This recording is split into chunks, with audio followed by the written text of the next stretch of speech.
Hello everyone, मैं राज भंडारी आप सबका स्वागत करता हूं अपने चैनल लैक्टिकल अड्डा में। आज जो मैं आप सबके सामने नेक्स्ट वीडियो लेके आया हूं वो लेके आया हूं यूके बोर्ड 2025 में जो बच्चे पेपर देंगे, ठीक है, क्लास 12 की केमिस्ट्री, ठीक, उसके मैं प्रीवियस ईयर के 5 ईयर के क्वेश्चन आपके लिए लेके आया हूँ। ठीक है, जैसा आप लोगों को पता है कि हमने स्टार्ट किए हैं कि प्रीवियस 5 ईयर के क्वेश्चन जो हैं चैप्टर वाइज वो मैं आप लोगों को करवा रहा हूँ। ठीक है, तो इसमें आज जो हम एल्कोहल, फिनॉल और ईथर, ये जो चैप्टर है उसके जितने भी प्रीवियस 5 ईयर में क्वेश्चंस आए हैं वो आप सब लोगों के लिए लेके आया हूँ। ठीक है, तो इस वीडियो में आपको कंप्लीट क्वेश्चन मिल जाएंगे जो पिछले 5 ईयर में आए हैं। इसके अलावा आपको कोई कहीं और इनको देखने की ज़रूरत नहीं पड़ेगी क्योंकि 5 ईयर के क्वेश्चन इनफ होते हैं। ठीक है, इतने क्वेश्चन आप कर लो, बाकी आपका प्री बोर्ड होगा अभी, है ना, हाफ ईयरली का क्वेश्चन पेपर हो गया। ठीक है, और 2 सैम्पल पेपर आए हैं, तो इतने पेपर अगर आप कर लोगे तो इनफ होगा। बाकी आप तो पढ़ ही रहोगे, बुक से तो आप पढ़ ही रहोगे। ठीक है, तो इससे क्या हो जाता है, प्रैक्टिस हो जाती है, आप पढ़ भी रहे हो साथ में, और साथ में आप क्वेश्चन भी जब ये पेपर सॉल्व करोगे ना तो आपकी बहुत अच्छी प्रैक्टिस हो जाएगी और आपको पता चल जाएगा हाँ जो मैं पढ़ रहा हूँ उससे इस तरीके के क्वेश्चन आपसे पूछे जाते हैं एग्जाम में। ठीक है, वरना पता ही नहीं चलता कि क्वेश्चन आप पढ़ क्या रहे हो और क्वेश्चन क्या पूछ सकता है आपसे। ठीक है, तो ये चीज़ें आपको इन क्वेश्चनों को करने से पता लगेगा। ठीक है, बाकी हमने जो है सैम्पल पेपर भी मैंने आपको लोगों को सॉल्व करवा दिया है। ठीक है, एक फिजिक्स का करवा दिया है, एक केमिस्ट्री का करवा दिया है। ठीक है, और बाकी फिजिक्स में हमने रे ऑप्टिक्स तक जो है इम्पॉर्टेंट क्वेश्चन कर लिए हैं। ठीक है, और केमिस्ट्री में आज हमारा एल्कोहल, फिनॉल, ईथर तक हो जाएगा। ठीक है, तो बाकी जो भी जितनी वीडियोस होगी मैं डिस्क्रिप्शन में डाल दूँगा, आप वहाँ से आप इसको जितने भी पुरानी वीडियोस हैं वो आपको मिल जाएंगे। ठीक है, तो देखते हैं, स्टार्ट करते हैं। तो सबसे पहला क्वेश्चन जो यहाँ पे पूछा गया है कि जब भी आप अल्कोहल और कार्बोक्सिलिक एसिड की रिएक्शन कराते हैं तो उस रिएक्शन को क्या बोलते हैं, तो उसको हम एस्ट्रिफिकेशन यानी एस्ट्रीकरण अभिक्रिया बोलते हैं। ठीक है, ये जो वीडियो होगी हिंदी प्लस इंग्लिश दोनों मीडियम के बच्चे इस वीडियो को देख सकते हैं। यहाँ पे आपको दोनों ही आपको जो है दोनों हिंदी और इंग्लिश दोनों में ही नोट्स आपको मिल जाएंगे। ठीक है, तो इस रिएक्शन को बोलते हैं हम एस्ट्रिफिकेशन रिएक्शन। ये तो बहुत मतलब आपकी 10th में भी थी, तो इसका आंसर आपका फर्स्ट हो जाएगा। ठीक है, अगला क्वेश्चन है, इसमें आपको यहाँ पे रीज़न देना है कि जो फिनॉल होता है वो मोर एसिडिक होता है कंपेयर टू एथिल एल्कोहल, यानी एथिल एल्कोहल की तुलना में फिनॉल अधिक अम्लीय है, क्यों। ठीक है, आपने ये पढ़ा है ना, अम्लीय क्या होता है, जो H+ आयन देते हैं। ठीक है, तो जो ज़्यादा H+ आयन देगा वो ज़्यादा अम्लीय हो जाएगा। इसका मतलब फिनॉल जो है, फिनॉल ज़्यादा अम्लीय बोल रहा है ना, फिनॉल मोर एसिडिक बोल रहा है, तो यानी फिनॉल जल्दी से H+ आयन डोनेट कर रहा होगा, इसलिए क्या होगा आपका एसिडिक, इसका एसिडिक नेचर होगा। ठीक है, तो फिनॉल का फॉर्मूला पता है आपको, इस तरीके मतलब फिनॉल को कैसे लिखते हैं OH, और एथाइल अल्कोहल को कैसे लिखते हैं C2H5OH। ठीक है, तो ये H अलग होना चाहिए दोनों से, ये इसका ये और इसका ये। ठीक, तो देखते हैं। तो देखो इसमें क्या है, जो अल्कोहल होता है अल्कोहल को हम ROH से डिनोट करते हैं। ठीक है, अभी हमने क्वेश्चन में एथिल अल्कोहल है, एथिल अल्कोहल मतलब C2H5OH। ठीक है, इसे एथिल अल्कोहल बोलते हैं। तो C2H5 को मैंने यहाँ पे R लिखा हुआ है। ठीक है, तो इससे कोई दिक्कत नहीं होगी।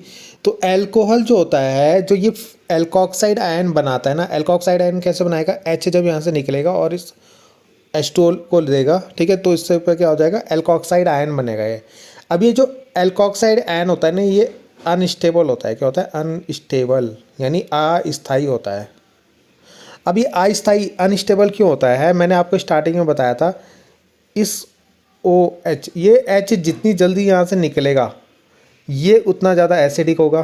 क्या होगा, एसिडिक होगा, यानी अम्लीय होगा। यही तो हमें बताना है। मगर होता क्या है, अब ये O पे क्या है, ये जो R ग्रुप होता है ना, ये +I इफेक्ट दिखाता है, यानी इलेक्ट्रॉन डोनेटिंग होता है, यानी इलेक्ट्रॉन दाता होता है, यानी इलेक्ट्रॉन देता है। अब ये ऑक्सीजन के ऊपर पहले से इलेक्ट्रॉन होते हैं यहाँ पे। ठीक है, अब ये क्या करता है, और इलेक्ट्रॉन दे देता है यहाँ R इसको, जिससे क्या होगा, यहाँ पे इलेक्ट्रॉन की डेंसिटी यानी इलेक्ट्रॉन का घनत्व तो बढ़ जाएगा। अब जब इलेक्ट्रॉन की डेंसिटी बढ़ जाएगी तो ये जो H होगा ना, ये यहाँ से जल्दी से निकल नहीं पाएगा बाहर, और जब ये यहाँ से जल्दी से इलेक्ट्रॉन नहीं, ये जो हाइड्रोजन है जल्दी से यहाँ से नहीं जा पाएगा, तो उससे क्या होगा, ये अम्लीय, जो इसका अम्लीय यानी एसिडिक नेचर है वो कम हो जाएगा। क्या हो जाएगा, कम, क्योंकि H ही नहीं डोनेट कर पाएगा वो। हमने क्या पढ़ा है, अम्ल यानी एसिड वो होता है जो H प्लस देते हैं। अब ये H यहाँ से निकलेगा ही नहीं क्योंकि इसके इलेक्ट्रॉन जो है ऑक्सीजन के इलेक्ट्रॉन उसको जाने नहीं देंगे, ठीक है, तो इसलिए ये कम एसिडिक हो जाता है। तो यहाँ पे यही लिखा हुआ है कि electron donating plus I effect of the alkyl group, जो ये एल्काइल ग्रुप है R, इससे प्लस आई इफेक्ट शो करता है जिससे ये डीस्टेबलाइज कर देता है अल्कोक्साइड आयन, यानी इसको क्या कर देता है, डीस्टेबलाइज कर देता है, यानी स्टेबल से डिस्टेबल कर देता है, यानी अस्थायी कर देता है, ठीक है। वहीं अगर हम फिनॉल की बात करें तो फिनॉल में क्या होता है, फिनॉल में थोड़ा सा एक चीज़ चेंज हो जाता है, OH, जैसे ये OH है, ठीक है। अब यहाँ पे होता क्या है, इसका H यहाँ से जल्दी से अलग हो जाता है, इसलिए ज़्यादा एसिडिक है। अब ये जल्दी से अलग क्यों है, यानी इसलिए ज़्यादा अम्लीय है। अब जल्दी से अलग क्यों हो जाता है, तो इसके अंदर होता है रेजोनेंस, ठीक है।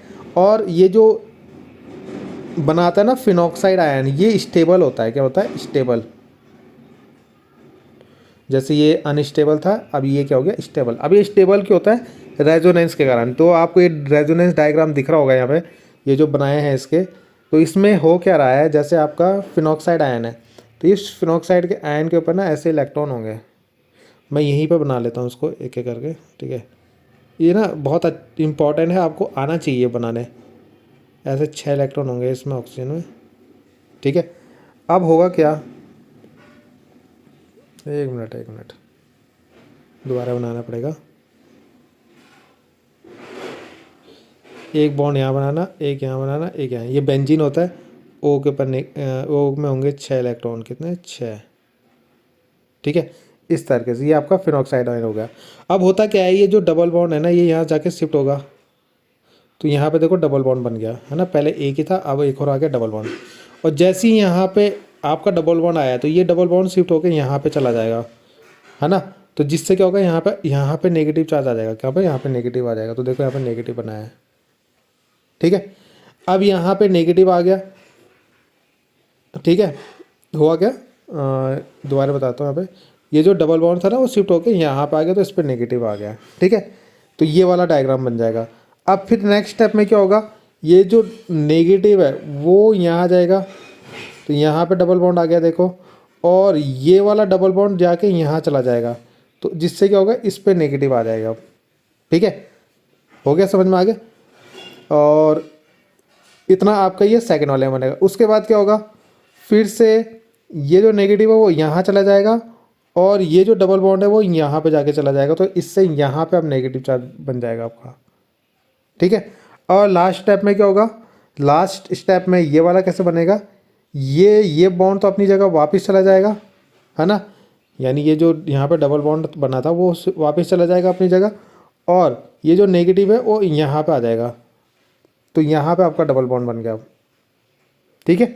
तो इस तरीके से रेजोनेंस बनता है। तो आपको दिख रहा है कि जो इसके ऊपर का इलेक्ट्रॉन है वो यहाँ गया, फिर यहाँ गया, फिर यहाँ गया, फिर यहाँ गया, ठीक है। तो इस तरीके से बेंजीन रिंग के अंदर ही घूम रहा है, जिससे क्या होता है, ये इसको क्या करता है, ये ऑक्सीजन के ऊपर जो होते हैं ना, ऑक्सीजन के ऊपर इलेक्ट्रॉन कम हो जाते हैं, और इलेक्ट्रॉन कम हो जाते हैं तो ये H जो है यहाँ से जल्दी से अलग हो जाता है, यहाँ से ये जो होगा जल्दी से यहाँ से अलग हो जाएगा, क्योंकि इलेक्ट्रॉन की डेंसिटी कम हो गई।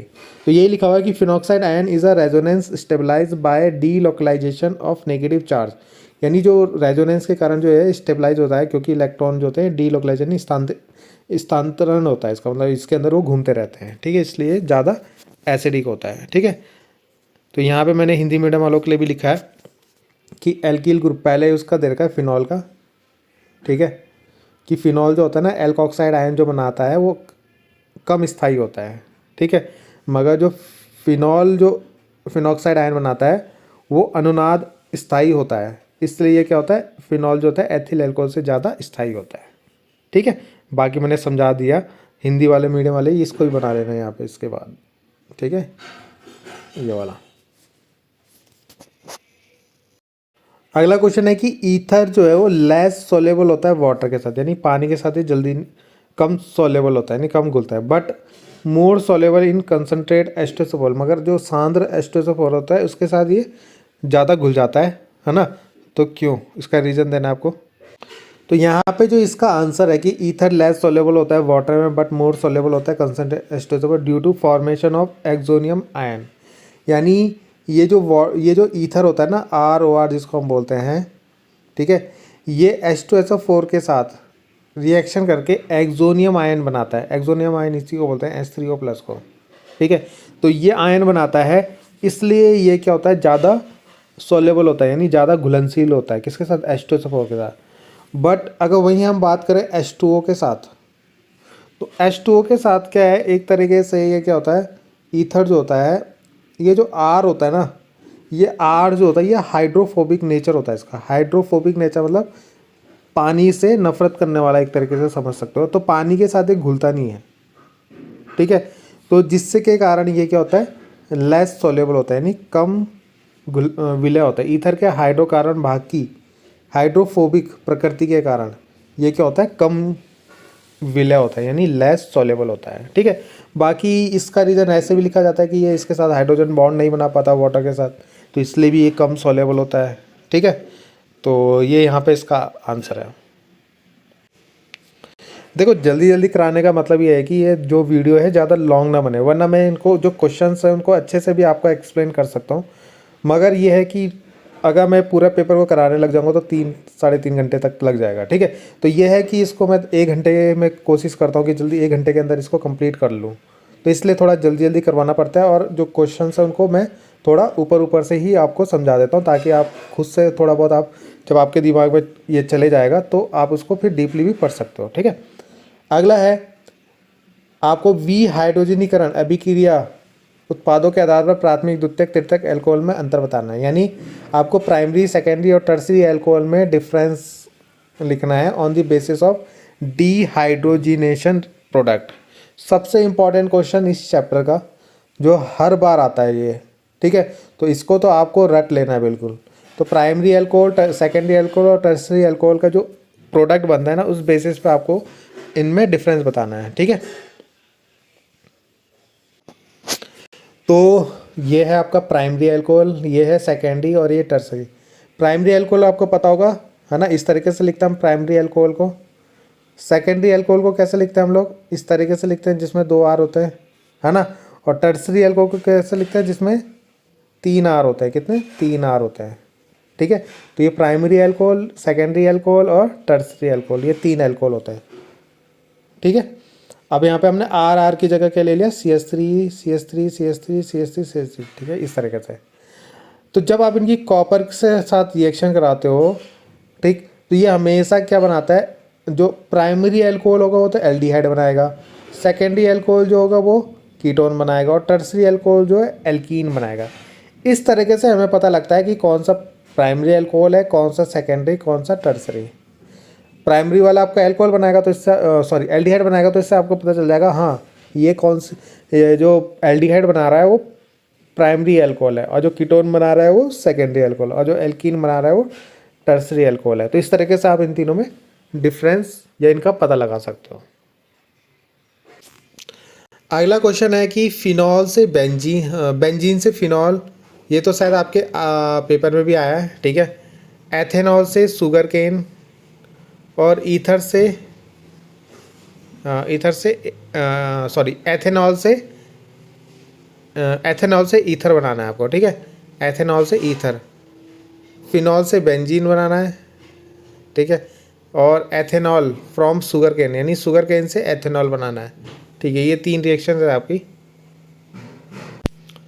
तो ये अल्कोहल से आपका बेंजीन, ये तो आपकी हाफेली में भी आई थी रिएक्शन, ठीक है।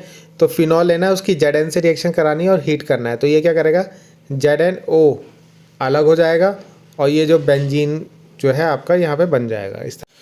तो ये आपकी सेकंड रिएक्शन है, C12H22O11, है ना। इसको हमें क्या करना है, कन्वर्ट करना है किसमें? अल्कोहल में।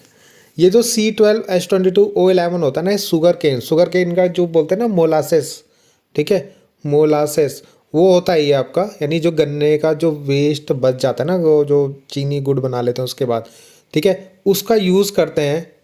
और क्या में कन्वर्ट करने के लिए? अल्कोहल में कन्वर्ट करने के लिए इसको। तो उसका वाटर के साथ मिलके उसका इन्वर्टेज करते हैं। जो ये जो एक तरीके से ये जो फॉर्मूला है ना सुक्रोज का आपका, ठीक है। तो ये जो सुक्रोज होता है कन्वर्ट हो जाता है ग्लूकोज और फ्रैक्टोज में। अब ये जो ग्लूकोज यहाँ पे बना, इसका यूज़ करके जाइमेज, ये नाम आप दोनों को याद रखना है, ठीक है। तो ये कन्वर्ट होता है अल्कोहल में। तो इस तरीके से आपका ये जो शुगर केन होता है ये अल्कोहल में कन्वर्ट हो जाता है। ये इस तरीके से भी आता है कि कैसे मोलासेस से हम अल्कोहल को बनाते हैं, तो उसमें भी आपको यही रिएक्शन लिखनी है। ये क्वेश्चन अभी आपका आगे भी आएगा, तो उसमें भी आपको यही करना है, ठीक है। अगला क्वेश्चन है आपका, तो इसमें क्या करना है आपको, एक बेंजोइल क्लोराइड दे रखा आपका, उसमें H2 और PdBSO4 की प्रेजेंस में तो क्या बनेगा कि, तो ये बेंजल डिहाइड बनता है। क्या बनता है? बेंजल डिहाइड। ये जो बेंजीन आपका CO है ना, तो यहाँ पे ये 2H है, दो H में से एक H यहाँ जाके CHO बन जाएगा और एक HCl आपका यहाँ से निकल जाएगा, ठीक है। तो ये आपका बेंजल डिहाइड बनता है। इसको हम रोजेनमुंड रिएक्शन भी बोलते हैं। कौन सी? रोजेनमुंड रिएक्शन, ठीक है। अगला है कि आपका जो ईथर होता है ना, ROR, ये तो उसमें ऑक्सीजन में कौन सा हाइब्रिडाइजेशन पाया जाता है? तो ऑक्सीजन के देखो दोनों साइड सिंगल बॉन्ड है ना, तो sp3 हाइब्रिडाइजेशन होगा इसमें, ठीक है। तो ये पूछा है इसमें। अगला आपको इन दोनों में रिएक्शन लिखनी थी, राइमर टीमन रिएक्शन और शॉर्टन बॉमन रिएक्शन, ठीक है। तो देखते हैं इसको। तो यहाँ पे क्या है देखो, जो ये रिएक्शन हमारी रीमन टिमन रिएक्शन, उसमें क्या होता है? फिनॉल। अब इसको ना शॉर्ट में करवाई इस रिएक्शन को। फिनॉल है, उसकी रिएक्शन CH CL3 NOH से करवाई, तो यहाँ पे आपका फिनॉल तो फिनॉल ही रहेगा, ठीक है। और यहाँ पे CHO आएगा, जिसको हम बोलेंगे सोडियम सॉल्ट ऑफ, सॉरी यहाँ पे ना H की जगह Na होगा। क्या होगा? Na, ठीक है। तो sodium salt of salicylic acid होगा, यानी ऊपर जो यहाँ पे होगा ना ONA होगा, यहाँ पे ONA, ठीक है। O के ऊपर माइनस, N के ऊपर प्लस, इस तरीके से लगाना था, ठीक है। अब इसका हम एसिडिफिकेशन करेंगे, तो एसिडिफिकेशन में क्या होगा? ये तो बन जाएगा फिनॉल और यहाँ पे आ जाएगा आपका CHO, ठीक है। CHO तो यहाँ पे भी था आपका। तो इस तरीके से ये sodium salt of salicylic acid और ये बना सैलिसिल्डिहाइड। अगर आपका यहाँ पे एक इंटरमीडिएट कंपाउंड बनता है, वो भी अगर आपको लिखना है तो इस तरीके से बनता है वो। ये बीच में ना एक स्टेप कम कर रखा है इसमें, Na प्लस बनेगा, ठीक है।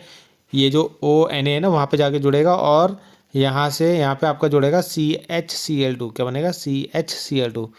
तब इसकी रिएक्शन NaOH से दोबारा कराएंगे और तब आपका ये बनेगा, यहाँ पे आ जाएगा फिनॉल OH और यहाँ पे आएगा आपका क्या, सॉरी यहाँ पे आएगा Na,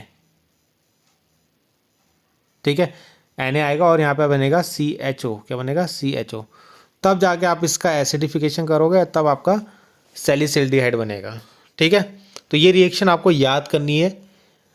अगला है आपका जो रिएक्शन आई थी आपकी, अगली जो है आपकी शॉर्टन बॉमन रिएक्शन जो है, तो इसमें हम एसिल जो क्लोराइड होता है हमारा, उसकी एक बार एमाइन से और एक बार अल्कोहल से रिएक्शन करके देखते हैं एक्वस NaOH की प्रेजेंस में। तो एक बार इसमें बनता है एमाइड। क्या बनेगा? एमाइड, ठीक है। और एक बार इसमें बनेगा ईथर। क्या बनेगा? ईथर। तो यहाँ से क्या होगा, ये जो 2H है ना और एक ACl, ये दोनों यहाँ से हट जाएंगे और ये जुड़ जाएगा ऐसे COO। इस तरीके से लिख सकते हैं हम इसको Cl, और इसको लिखेंगे HNH। NH2 को मैंने ऐसे लिख दिया, ठीक है। और R-, तो यहाँ पे क्या होगा, ये अलग हो जाएगा यहाँ से, ये इस तरीके से। तो क्या बनेगा? RC+NH ठीक है। ये बन गया आपका, तो इसको बोलते हैं एमाइड, ठीक है। और अगर हमने वहाँ से क्या करा, अल्कोहल से रिएक्शन कराई, तो ये यहाँ से आपका क्या बनेगा? ईस्टर बनेगा, ठीक है। क्या बनेगा? ईस्टर, ठीक है। तो ये भी आपको वैसे ही करवाना है जैसे मैंने वहाँ पे करवाया आपका, ठीक है। RC+O, ये O है ना, और ये जो आपका क्या होगा H और C, ये अलग हो जाएगा यहाँ से, ठीक है। तो इस तरीके से ईस्टर बन जाएगा यहाँ पे। अगला है ether is insoluble in water, ठीक है। यानी वाटर के साथ इनसॉल्युबल क्यों होते हैं? तो यहाँ पे देखो ईथर जो होता है ना, ईथर वो आपका हाइड्रोजन बॉन्ड नहीं बना पाता, किसके साथ? वाटर के साथ, ठीक है। तो इसलिए ये क्या होता है, लेस सॉल्युबल होता है वाटर में, यानी कम घुलनशील होता है, क्योंकि ये हाइड्रोजन बॉन्ड नहीं बना पाता। और इसलिए ऐसा होता है क्योंकि इनकी पोलैरिटी, यानी जो इनके पोलैरिटी होती है ना, जैसे ईथर हो गया ये, ठीक है। और अगर हम वाटर की बात करें HOH। तो इसमें आपको दिख रहा है कि इसमें दोनों साइड H है और इसमें दोनों साइड R है, तो इनकी जो पोलैरिटी होगी वो अलग अलग होती है, डिफरेंस होता है उसमें, ठीक है। क्योंकि इसमें दो हाइड्रोकार्बन वाले पार्ट हैं R और R, और जबकि इसमें क्या है H और H है, ठीक है। तो इनमें पोलैरिटी में डिफरेंस होने के कारण क्या होते हैं, लेस सॉल्युबल होते हैं, यानी कम विलय होते हैं, ठीक है। अगला ये क्वेश्चन देखो, हमने पहले कर लिया, दोबारा आपका आ गया कि primary secondary and tertiary alcohol जो होता है उनमें डिफरेंस लिखना है on the basis of hydrogen dehydrogenation product, ठीक है। और यहाँ पे देखो phenol is more acidic then alcohol, ethanol, ये भी हमने कर लिया। ये वाला क्वेश्चन नहीं करा मगर ये कर लिया। Ether is less soluble in water but highly soluble in concentrate H2SO4। तो ये दोनों क्वेश्चन देखो दोबारा रिपीट हुए हैं, ठीक है, तो ये भी ध्यान रखना। अगला है बॉइलिंग पॉइंट ऑफ पैरानाइट्रोफिनॉल जो होता है उसका बॉइलिंग पॉइंट जो होता है ऑर्थोनाइट्रोफिनॉल से ज़्यादा होता है, तो इसको भी आपको एक्सप्लेन करके दिखाना है। तो देखो पैरानाइट्रोफिनॉल और ऑर्थोनाइट्रोफिनॉल, ठीक है। पैरा मतलब पैरानाइट्रोफिनॉल का मतलब क्या है, जब आपका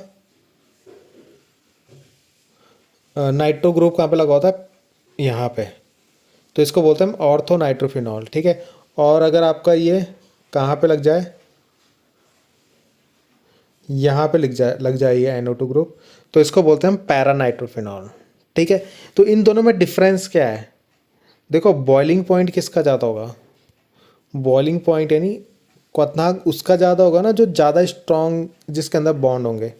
जितने ज़्यादा स्ट्रॉन्ग बॉन्ड होंगे, यानी जितना आपका एक तरीके से बोल सकते हैं स्ट्रॉन्ग आबंध होगा, ठीक है, वो उतना ज़्यादा उसका क्या होगा बॉइलिंग पॉइंट, क्योंकि उसको तोड़ने के लिए हमें क्या करना पड़ेगा, उतना ज़्यादा टेम्परेचर देना पड़ेगा, ठीक है। तो अगर हम यहाँ पे देखें तो जो ऑर्थोनाइट्रोफिनॉल है उसके अंदर पाया जाता है आपका इंट्रामोलिकुलर हाइड्रोजन बॉन्ड, ठीक है। यानी ये जो OH होता है इसका और जो NO2 होता है ये आपस में इंट्रामोलिकुलर हाइड्रोजन बॉन्ड बनाते हैं, ठीक है। यहाँ पे आपको दिख भी रहा होगा, इस NO2 का ये O और इस OH का ये H आपस में बॉन्ड बना रहे हैं, जिसको बोलते हैं इंट्रामोलिकुलर हाइड्रोजन बॉन्ड। जबकि पैरानाइट्रोफिनॉल में क्या होता है, यहाँ पे फिनॉल OH बना देना, ठीक है। तो यहाँ पे क्या होता है, इस NO2 का O और इस ये दूसरा आपका पैरानाइट्रोफिनॉल है उसका H आपस में मिक्स होके इंट्रामोलिकुलर हाइड्रोजन बॉन्ड बनाता है, ठीक है।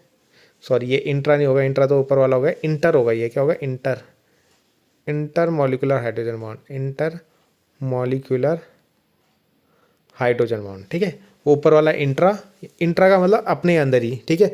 देखो ये एक ही कंपाउंड है और उसके अंदर ही बॉन्ड बन रहा है, तो इसको इंट्रा बोलेंगे।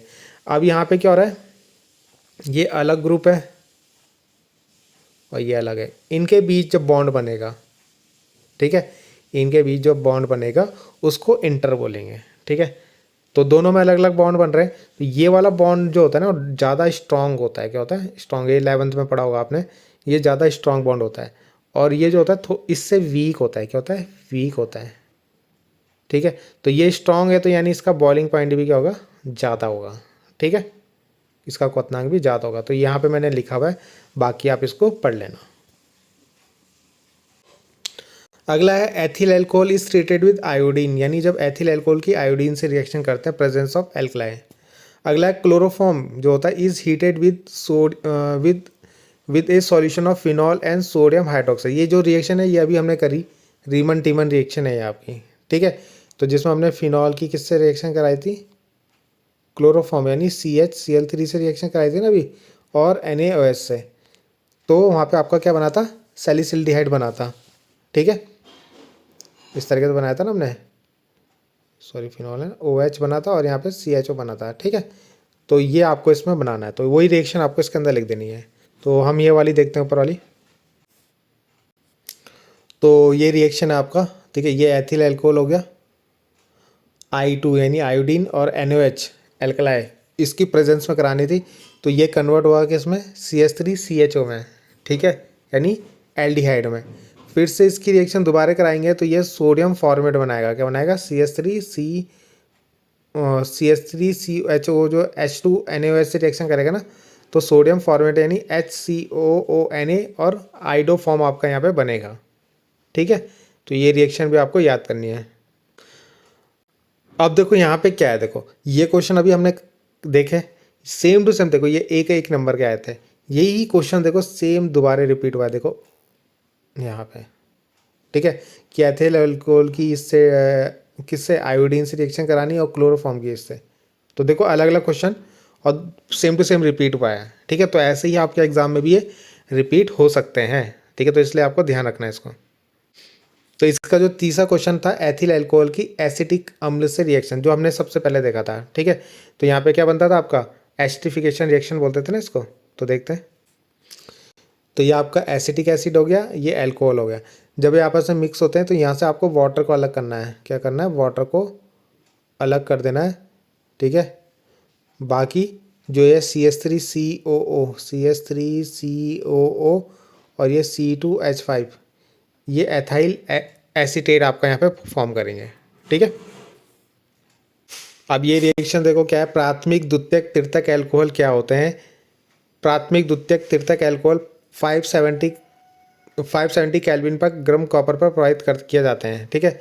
तो आपने प्राइमरी सेकेंडरी टर्सरी अल्कोहल मैंने आपको बता दिए थे, और जब हम इनकी रिएक्शन करते हैं तो आपने देखा था क्या क्या बनता है, एक में एल्डिहाइड बनता है, एक में कीटोन। जैसे प्राइमरी एल्कोहल होते हैं वो एल्डिहाइड बनाते हैं, सेकेंडरी एल्कोहल होते हैं वो कीटोन बनाते हैं, टर्सरी वाले एल्कीन बनाते हैं, ठीक है।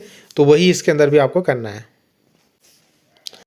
अगला है कि अल्कोहल जो होते हैं जल में विलय होते हैं, क्योंकि ये जल के साथ हाइड्रोजन बॉन्ड बना लेते हैं। ईथर में हमने पढ़ा था वो हाइड्रोजन बॉन्ड नहीं बनाते थे, वो इसलिए अविलय होते थे, और ये विलय होते हैं आपके। अगला क्वेश्चन है कि ऐसी दो रिएक्शन जिसमें फिनॉल क्या हो, अम्लीय प्रकृति प्रदर्शित करे। जैसे हमने अभी पढ़ा कि फिनॉल जो होता है एसिडिक होता है, तो ऐसी दो रिएक्शन लिखने जिसमें वो एसिडिक नेचर उसका पता लगे। और क्लोरोबेंजीन से फिनॉल कैसे बनाते हैं, ये रिएक्शन आपको देनी है। तो देखो एसिड की दो रिएक्शन क्या क्या पता होना चाहिए उसमें। एसिड देखो, एसिड एक चीज़ पहले आपको पता होना चाहिए कि एसिड जब भी मेटल से रिएक्शन करते हैं, किससे, मेटल यानी धातु से रिएक्शन करते हैं, धातु से अभिक्रिया करते हैं, तो हाइड्रोजन गैस बनाते हैं, ठीक है। और एक दूसरा आपको पता है कि एसिड और बेस यानी अम्ल और क्षार जब मिलते हैं तो क्या होता है, सॉल्ट बनता है। क्या बनता है, सॉल्ट बनता है आपका। क्या बनता है, सॉल्ट बनता है, ठीक है। और वाटर बनता है आपका। तो वही हम यहाँ पे देखेंगे। देखो पहला हमने फिनॉल की रिएक्शन कराई सोडियम से, यानी एक मेटल से कराई। तो जब ये दोनों रिएक्शन करेंगे तो यहाँ पे हाइड्रोजन गैस बन रही है आपकी। तो इससे क्या पता लगता है ये फिनॉल जो है एसिडिक है, क्योंकि ये हाइड्रोजन गैस रिलीज कर रहा है। सेकेंड चीज़, जब फिनॉल की NaOH से रिएक्शन कराएंगे, यानी फिनॉल हो गया एसिड, ठीक है, एसिड हो गया ये, ठीक है, सॉरी एसिड। और ये जो हो गया बेस हो गया, क्या हो गया, क्षार हो गया आपका। एसिड अम्ल हो गया और ये क्षार हो गया। तो यहाँ पे जो बना सोडियम फिनॉक्साइड आयन, तो ये आपका एक सॉल्ट होता है और साथ में वाटर बना रहा है। तो ये भी हमें एसिडिक नेचर के बारे में बताता है फिनॉल के, ठीक है। अगली रिएक्शन थी कि क्लोरोबेंजीन से आपको क्या बनाना है, फिनॉल बनाना है। तो पहले क्लोरोबेंजीन की हमने NaOH से रिएक्शन कराई इतने टेम्परेचर पे, ठीक है। तो ये Na यहाँ पे जाके ONa जाके यहाँ पे जुड़ गया और HCl आपका यहाँ से अलग होगा। तो यहाँ पे सोडियम फिनॉक्साइड आयन बनेगा, उसकी रिएक्शन HCl से कराना, तो NaCl अलग हो जाएगा और H यहाँ जुड़ जाएगा, तो ये फिनॉल में कन्वर्ट हो जाएगा आपका, ठीक है। अगला क्वेश्चन जो यहाँ पे आया है आपका, ठीक है, तो यहाँ पे क्या है, C2H5, ठीक है, ये ईथर है आपका, जिसकी हमने 4H के साथ रिएक्शन कराई लाल रेड फॉस्फोरस और HI की प्रेजेंस में, ठीक है। तो यहाँ से एक तो H2O बनेगा, तो यहाँ से साथ में बनेगा क्या, ये जो 2X है, ये X की जगह क्या आएगा आपका, ठीक है। तो देखते हैं इसको कैसे करेंगे। तो यहाँ पे जो ये आपको इस तरीके से हमें जो ईथर दे रखा था, यहाँ पे आपको क्या करना है, ये जो C2H5 है ना, इसको ऐसे ब्रेक करना है। और ये जो 4H है, 4H में से एक H इसको दे देना, एक H इसको दे देना, ठीक है। अब बचे 2H जो होंगे वो O के साथ मिलके H2 बन जाएंगे, और ये क्या बन जाएगा, C2H6, और दूसरा वाला भी C2H6, ठीक है। तो इनको हम ऐसे लिख सकते हैं ना, C2H6 को क्या लिख सकते हैं हम, CH3, इसको भी CH3। तो कितने CH3 बन रहे हैं हमारे, 2 CH3 बन गए, ठीक है। तो ये इसका राइट आंसर था आपका। तो यहाँ पे आपका ये रिडक्शन हो रहा है, क्या हो रहा है, रिडक्शन, जिसको अपचयन बोलते हैं हिंदी में। तो यहाँ पे जो राइट आंसर होगा आपका एथेन, है ना, एथेन था ना आपका CH3, तो इसको क्या बोलते हैं हम, एथेन। 2 कार्बन है तो एथ और सब में सिंगल बॉन्ड है तो एथेन आ जाएगा इसका। अगला क्वेश्चन जो है यहाँ पे कि फिनॉल की HNO3 के साथ रिएक्शन करवानी है और एक आपकी कोल्बे रिएक्शन है, ठीक है, और रीमन टीमन तो हमने कर लिए। तो ये दो रिएक्शन देखते हैं दोबारा। तो यहाँ पे जैसे हम फिनॉल की डाइल्यूट HNO3 से रिएक्शन कराते हैं तो ये जो HNO3 का जो आपका NO2 नाइट्रो ग्रुप है वो क्या होता है, एक बार ऑर्थो और एक बार पैरा, ये जो है पैरा और एक बार ऑर्थो पे जुड़ जाता है, ठीक है। तो ये आपकी क्या है, इलेक्ट्रोफिलिक सब्स्टिट्यूशन रिएक्शन आपने पढ़ी होंगी, है ना। कौन सी, इलेक्ट्रोफिलिक सब्स्टिट्यूशन रिएक्शन, इलेक्ट्रॉन रागी बोलते हैं इसको हिंदी में, इलेक्ट्रॉन रागी, ठीक है। तो ये जो ऑर्थो और पैरा पे जो होता है ना, आपने पढ़ा होगा कि फिनॉल में जो ऑक्सीजन के इलेक्ट्रॉन यहाँ शिफ्ट होते हैं तो एक तो ऑर्थो पे और एक पैरा पे, यहाँ पे इलेक्ट्रॉन की डेंसिटी ज़्यादा होती है। तो ये जो NO2 होगा, जो इलेक्ट्रोफाइल होगा, वो यहाँ पे जाके अटैक करता है और यहाँ पे ऑर्थो और पैरा पे जाके जुड़ते हैं आपके, ठीक है। अगली रिएक्शन आपकी कोल्बे रिएक्शन। कोल्बे रिएक्शन में आपको सबसे पहले सोडियम फिनॉक्साइड लेना है, ठीक है। सोडियम फिनॉक्साइड का फॉर्मूला क्या है, ये ONA, ठीक है। अब आप पहले किसी बुक में ये इसको पहले फिनॉल से सोडियम फिनॉक्साइड बनाया होगा, ठीक है। तो आप डायरेक्ट भी इसको यूज़ कर सकते हो। तो यहाँ पे CO2 कार्बन डाइऑक्साइड से आपको रिएक्शन करानी है, टेम्परेचर आपको इतना रखना है, प्रेशर इतना रखना है। तो ये आपका COO है, CO2 को हम COO लिख सकते हैं, ये Na इनके साथ आ जाएगा यानी COONA, और जो यहाँ पे का H होगा वो यहाँ चला जाएगा आपका, ठीक है। तो यहाँ पे जो H रहा होगा ना आपका, जब वो यहाँ आएगा तो ये H जो होगा ऊपर जाएगा और Na इनके साथ आ जाएगा, ठीक है। तो ये होगा सोडियम सैलिसिलेट, ठीक है। अब देखो यहाँ पे क्या है, इसका फिर आपको इसकी H3O+ से रिएक्शन करानी, यानी इसका हाइड्रोलिसिस करना। आपको यहाँ पे क्या करना है, ये हाइड्रोलिसिस करना है, ठीक है। तो हाइड्रोलिसिस जब आप इसका करोगे तो यहाँ से क्या होगा, ये Na हटेगा, है ना। जैसे आपका H2O होता है तो H2O में क्या होता है, H और OH होता है ना, H2 को हम ऐसे लिख सकते हैं। तो H जो चल जाएगा वो तो यहाँ चला जाएगा COOH के साथ, और Na किसके साथ, NaOH के साथ आपका मिक्स हो जाएगा, ठीक है। तो यहाँ पे जो बनता है आपका सैलिसिलिक एसिड बनता है, आपका क्या बनता है, सैलिसिलिक एसिड, ठीक है। तो ये आपको ध्यान रखना है यहाँ पे। अगला क्वेश्चन है यहाँ पे किण्वन क्या होता है, यानी फर्मेंटेशन किसको बोलते हैं, और एथिल अल्कोहल से हम एथिल अल्कोहल को मोलासिस से कैसे प्राप्त करते हैं, ठीक है। यानी जो सिरे होता है, सिरे से हम अल्कोहल कैसे बनाते हैं। तो ये रिएक्शन तो अभी मैंने ऊपर आपको करवाई थी और मैंने बोला था ये दोबारा भी आएगी आपकी, ठीक है। तो ये देखो दोबारा आ गई, और यहाँ पे आपको बताना है कि किण्वन क्या होता है, यानी फर्मेंटेशन किसको बोलते हैं। तो देखते हैं।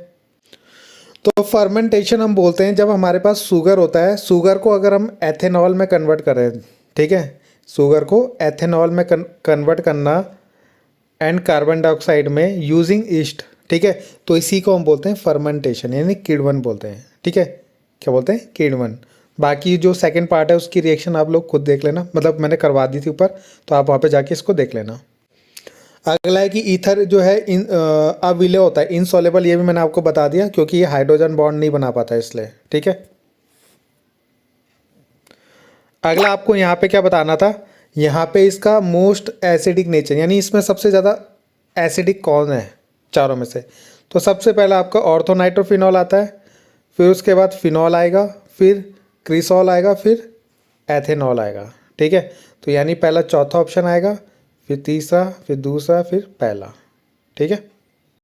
अब आपका ये लास्ट क्वेश्चन है 25 वाला, ठीक है। इसमें क्या है, अम्लीय पोटेशियम परमैंगनेट विलयन के प्रयोग से ऑक्सीकृत कीजिए, यानी oxidising using acidified potassium permanganate solution, यानी जो आपका अच्छा प्राइमरी, सेकेंडरी और टर्सरी अल्कोहल जो है हमारे, प्राइमरी अल्कोहल, सेकेंडरी अल्कोहल, ठीक है, और टर्सरी अल्कोहल जिसमें 3 R होते हैं, ठीक। इनको क्या करना है आपको, किससे, जो पोटेशियम परमैंगनेट होता है ना, उससे क्या करना है, इसका ऑक्सीडेशन करना है आपको, ठीक है। और दूसरा तो आपको कॉपर के साथ उसको हीट करना है। तो ये तो हमने कर लिया था स्टार्टिंग में ही, जिसमें एक बार एल्डिहाइड बना था, एक बार कीटोन बना था, ठीक है। तो ये वाला देखते हैं। तो यहाँ पे जैसे ये हमारा 1 डिग्री अल्कोहल है, ये 2 डिग्री अल्कोहल है, 3 डिग्री अल्कोहल है, ठीक है। तो जब हम KMnO4 से इनकी रिएक्शन कराएंगे, है ना, KMnO4 की प्रेजेंस में, तो अल्कोहल एल्डिहाइड में, ये कीटोन में, और ये कोई रिएक्शन नहीं देता, ठीक है। और जबकि जब हमने इनकी कॉपर की प्रेजेंस में कराया था, वहाँ पे भी एल्डिहाइड, कीटोन, और यहाँ पे आपका एल्कीन बना था, ठीक है। तो ये फ़र्क होता है उसमें, जब आप KMnO4 और किस में करते हो, कॉपर की प्रेजेंस में करते हो। ठीक है, तो ये फ़र्क होता है दोनों में। तो यहाँ तक ही इसमें क्वेश्चन थे, इतने ही क्वेश्चन थे जो प्रीवियस 5 ईयर में आए थे, आप जाके चेक भी कर सकते हो। ठीक है, तो इतने ही क्वेश्चन थे जो अल्कोहल और फिनॉल और ईथर से आए। इससे आपके ज़्यादातर क्या होते हैं, कुछ थ्योरिकल क्वेश्चन बनते हैं और कुछ आपके इसमें क्या आती है, रिएक्शंस आती हैं। ठीक है, और आप एक दिन मतलब एक चीज़ आप नोट करके रखना, जो ये रिएक्शन आपकी जितनी मैंने करवाई ना, इनमें से ही आपकी आनी है, क्योंकि ज़्यादा टफ क्वेश्चन वो बनाएंगे नहीं और न ज़्यादा टफ रिएक्शन तो देते हैं। ठीक है, जो आपकी मेन होती है ना, वही आपको बार बार एग्जाम में देते हैं, क्योंकि रिएक्शन आपके पास बहुत सारी हो जाती हैं। अब इतनी सारी रिएक्शंस में से वो मेन जो है वो यही बनती हैं आपकी, तो इनको आपको अच्छे से पढ़ना है और यही आपके एग्जाम में मिलेंगे। बस उनका पूछने का तरीका थोड़ा अलग अलग हो सकता है, मगर रिएक्शन ऐसे यही होंगी। आपको इनको पढ़ने का मतलब, जो आप किसी रिएक्शन को पढ़ रहे हो तो उसको पूरा याद करिए। जैसे मान लो यही रिएक्शन है आपकी, ठीक है, तो इसमें आपको इसका नाम भी पता होना चाहिए, ये भी पता होना चाहिए इससे क्या बनेगा। ठीक है, वो सब पता होना चाहिए, ऐसे नहीं कि केवल रिएक्शन रट ली। ठीक है, तो किस तरीके से मतलब वो हर चीज़ आपको उसके अंदर याद रखना है। ठीक है, बाकी ये चैप्टर भी हो गया आपका। तो बाकी अब देखते हैं नेक्स्ट वीडियो में मिलते हैं। जो भी आपको कहीं पे भी कोई दिक्कत हो और अगर आपको कोई भी क्वेश्चन पूछना हो, कुछ भी हो, तो प्लीज़ कमेंट जरूर करना। ठीक है, उससे मेरे को ये पता चल जाता है कि बच्चों की रिक्वायरमेंट क्या है, उनको क्या चाहिए। ठीक है, उसी के ऊपर मैं बनाने की कोशिश करता हूँ। और जैसे कि मैंने बोला है कि मैं दिसंबर तक कोशिश करूँगा कि फिजिक्स और केमिस्ट्री की जो प्रीवियस 5 ईयर के क्वेश्चन कंप्लीट हो जाए। ठीक है, और आपके जो सैम्पल पेपर एक बचा हुआ है दोनों का, वो भी करवा दूँ। ठीक है, और मैथ्स का जो है थोड़ा पीछे चल रहा है, तो उसका भी देख रहा हूँ मैं धीरे धीरे क्या उसका सॉल्यूशन निकलता है। ठीक है, तो ये 3 सब्जेक्ट जो हैं आप लोगों के मैं करवाऊँगा। बहुत से बच्चे बायो के लिए बोलते हैं, तो बायो मेरा सब्जेक्ट नहीं है। ठीक है, तो इसके लिए सॉरी, क्योंकि इसमें मैं इसके ऊपर कोई वीडियो बना नहीं सकता। ठीक है, तो देखते हैं बाकी क्या होता है। तो थैंक यू।